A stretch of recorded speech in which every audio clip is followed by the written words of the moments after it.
Unit 5, Formative 3, Day 1, Simplifying Radicals. Okay, so we got to understand what a square root means. Square root is opposite of x to the second. So when you do the square root sign, really there's a 2 here that they don't put. Okay, so you have to understand that's a 2 there. Okay, so when we do a square root of 24, now there is no square root of 24, so you actually have to do it. Okay, so what I do is I make a factor tree, and it looks like this. So you think, what multiplies to get 24? Well, you could do 6 times 4.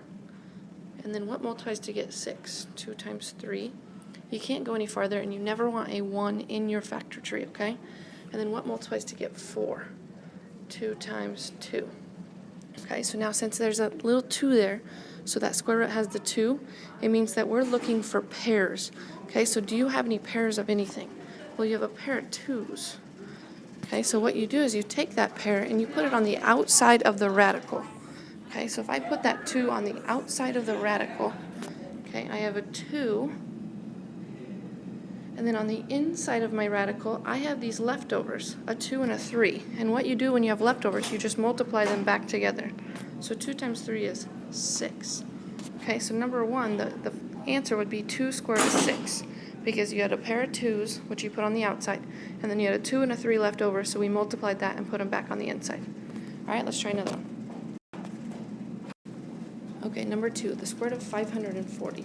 So what we're going to do is we're going to make a factor tree. So what goes into 540? Okay, well 2 does, and that goes in there 270 times. Okay, well 2's done, so what goes into 270? Well 2 goes into that as well. 135 times. 135, 5 goes in there 27 times. 27, 3 and 9. 3 and 3. So you go until you're all the way as far down as you can to prime numbers. Prime numbers would be like 2, 3, 5, 7, numbers that nothing else can go into. Okay, and then now what we're looking for, remember, since there's a little 2 here that they don't show, is pairs. Okay, so you have a pair of 2's, you have a pair of 3's, okay, and then you have a 5 and you have a 3 left over. Okay, so we rewrite our radical. Now the pairs go on the outside, and if there's more than one, you multiply. So 2 times 3 would be 6.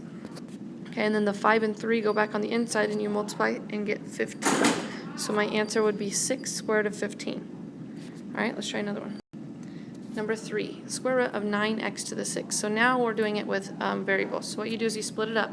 So you have the square root of 9 and the square root of x to the 6th. Okay, so I split up each individual thing. So the square root of 9 we know is 3. Okay, the square root of x to the 6. Remember, this is a 2. So you ask yourself, how many times does 2 go into 6? Well, it goes in 3 times, so you have an x to the 3rd. Okay, and then did you have any leftovers? No, because 2 went into 6 evenly. So you put your answers back together. So your answer is 3x to the, undo. My fault, 3x to the 3rd. Okay, let's try another one.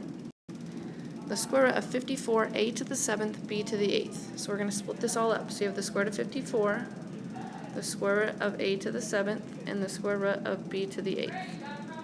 Okay, so the square root of 54, there isn't one, so you have to make a factor tree.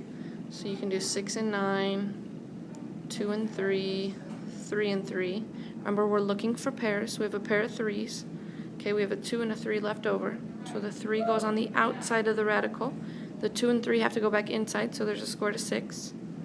Okay, so we're done with our numbers. Then we go up to the square root of a to the 7th. So you ask yourself, how many times can 2 go into 7? Well, it can go in 3 times, but there's an a left over. So inside my radical, I still have an a. Okay, and then b to the 8th. How many times can 2 go into 8? 4, so you have a b to the 4th. If there's something left over, you put it in the radical, but there's not. Okay, so now I have to put everything back together. So on the outside of my radical, I have my 3, I have a to the 3rd, and I have b to the 4th. And then inside my radical, I have 6, and I have an a. Okay? All right, go ahead and try this problem and show it to me tomorrow. The square root of 120, x to the 5th, y to the 4th. We'll see you tomorrow.